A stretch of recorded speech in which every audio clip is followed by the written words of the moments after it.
ঢাকা ও চট্টগ্রাম বিভাগের সরকারি প্রাথমিক বিদ্যালয়ের সহকারী শিক্ষক পদে সুপারিশ পাওয়া ৬,৫৩১ জনের নিয়োগপত্র জারি।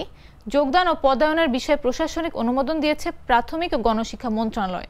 মঙ্গলবার নিয়োগপত্র জারি করা হবে। এর আগে সোমবার বিকেলে এক আদেশে অধিদপ্তরকে এই নির্দেশনা দেয় মন্ত্রণালয়। নির্দেশনা অনুযায়ী মঙ্গলবার নিয়োগপত্র জারি করা হবে। সহকারী শিক্ষক পদে চূড়ান্ত সুপারিশ পাওয়া প্রার্থীদের আজকের মধ্যে নিয়োগপত্র সংগ্রহ করতে হবে। প্রাথমিক ও গণশিক্ষা মন্ত্রণালয়ের উপসচিব রেবেকা সুলতানার সই করা বিজ্ঞপ্তিতে নিয়োগপত্র জারি, যোগদান ও পদায়নের বিষয়ে বিস্তারিত তথ্য জানানো হয়।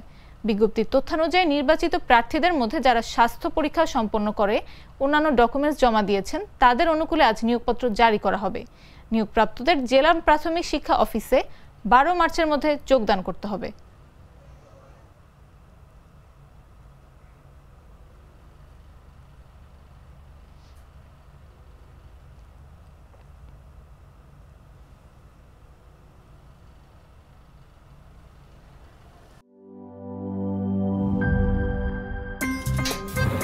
আমার একটা স্মার্ট সিদ্ধান্তে 25% গ্যাসের খরচ কমেছে। ভাবছেন কিভাবে?